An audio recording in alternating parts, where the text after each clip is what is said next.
Hey, today is the anniversary of the December 1st, 1992 death of Susanne Logan.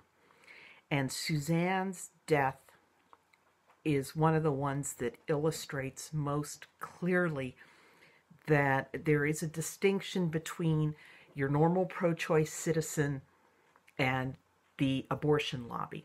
And by the abortion lobby, I mean National Abortion Federation, National Coalition of Abortion Providers, NARAL, Pro-Choice America, just all these high-profile women's rights or reproductive rights groups.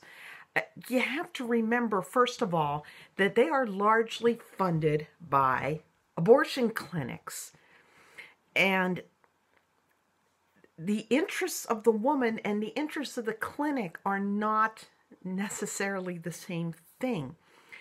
And, when your average pro-choice citizen talks about wanting abortion to be safe and legal, what they mean is that they want the women to be safe and that they believe that abortion being legal is the easiest, surest way to ensure that those women who do seek out or get brought for abortions at least, come through them safely. But the abortion lobby, for them, it's all about access. They worship at the altar of access. And that's the real reason that they want abortion to be legal, is so that it can be widespread. I've joked that they won't be happy until there's abortmobiles that go around like ice cream trucks, blaring dirty deeds done dirt cheap from the speakers, and women can just come out and get on the spot abortions. And frankly, there are times it seems like that's what they want. And I'm not saying that they're totally indifferent to the women's safety. I'm sure that they prefer safety, that they would much rather the woman go in and she gets the highest quality care, and she keeps her fertility. She doesn't wind up with a colostomy. She doesn't wind up in a coma. She doesn't wind up hemorrhaging. That she goes about her life with no negative repercussions of this abortion. But I have rarely seen a case where the movers and shakers, that the politicians, the abortion activists, and I'm talking the upper echelon activists. I'm not talking your ordinary woman who goes to a pro-choice march and they hand her a "Keep Abortion Safe and Legal" sign and she marches around with it and then she goes home. I'm talking about people who make a living looking after the interests of abortion clinics and abortion rights groups. And these people will not take any steps whatsoever to protect women from quacktastic abortionists. And what happened to Susanne Logan is, it just kind of underscores that.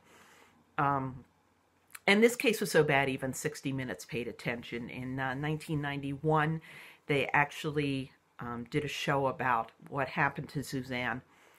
It was about a year before Susanne finally died.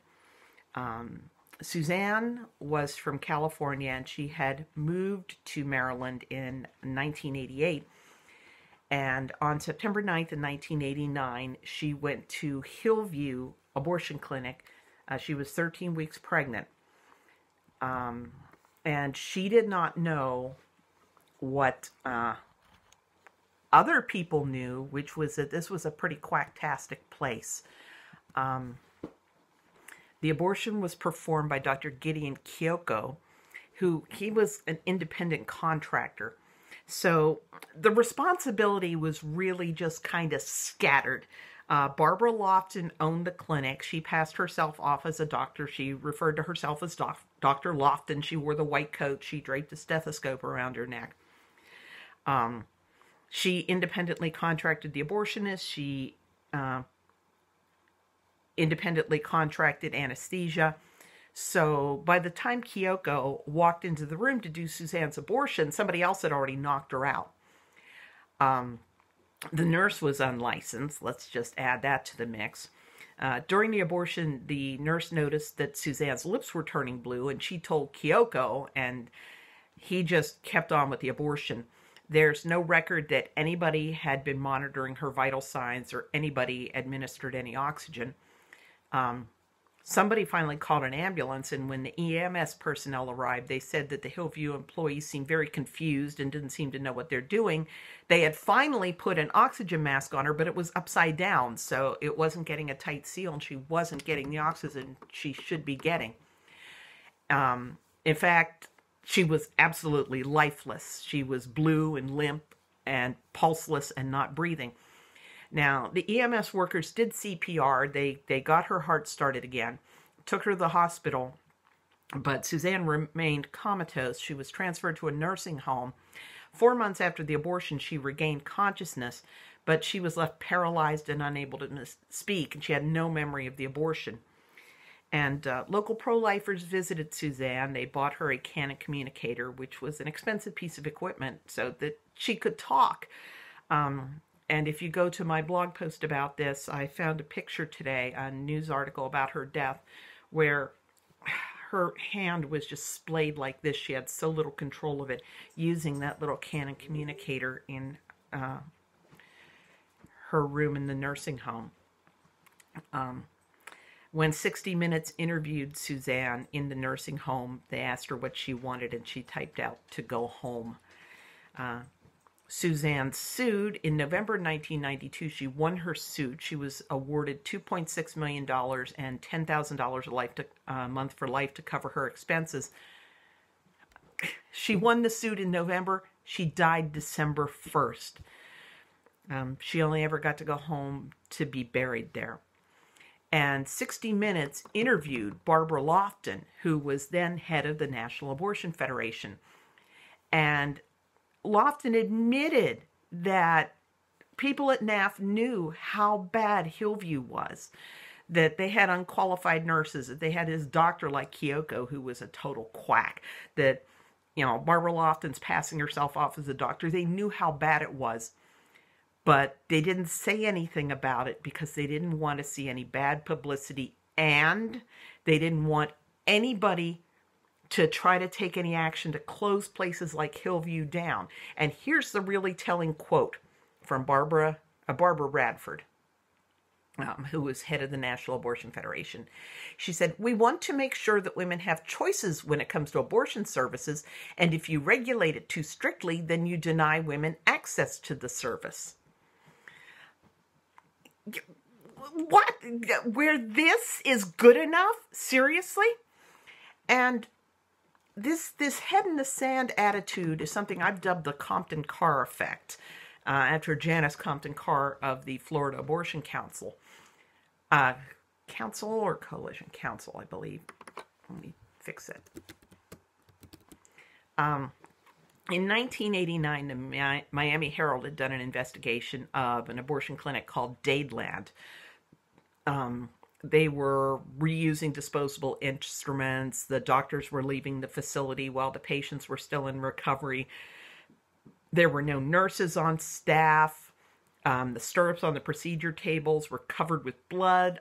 Oxygen masks still had lipstick on from the previous patients. They were selling abortions to women who weren't even pregnant. Dr. Richard Litt, who had been performing abortions there until 1981, told the Miami Herald he had quit because the owners wanted him to do too many abortions in a single day, wanted him to do abortions too late into the pregnancy, and somebody in the clinic stole his prescription forms and forged his signature to get bulk narcotics. And Litt said that Dadeland is a scumhole. I wouldn't send a dog there. They should be put in jail. Now, And to top it off, a dying woman was given little more than tea and sympathy. She came back after her abortion in tremendous pain. The clinic owner just gave her some tea, and doctor came in, scraped her out again, sent her home with a bottle of oral antibiotics. And it turned out that this woman had peritonitis, and she died. And there was a push to increase abortion clinic regulations to at least start going in and inspecting these places to make sure they weren't hellholes. And Florida abortion clinics banded together to form the Florida Abortion Council, and their spokesman, Ms. Compton-Carr, led the fight to halt any state oversight, saying, quote, "In my gut, I am completely aghast at what goes on at that place, but I staunchly oppose anything that would correct this situation in law."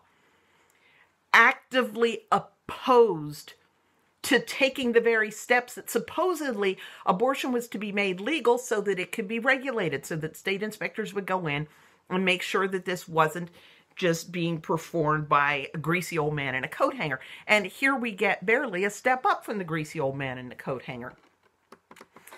So, and we saw that with Gosnell. We saw that the state officials knew what a hellhole it was, but didn't go in and didn't close it. We saw that the National Abortion Federation had, when Gosnell applied for membership, they sent someone to inspect the clinic. She was appalled by what she found. She said, there's no corrective action plan that can possibly make this guy good enough. And she didn't report him to the authorities. NAF clinics kept referring to him, and he continued to work one day a week at a NAF-owned clinic.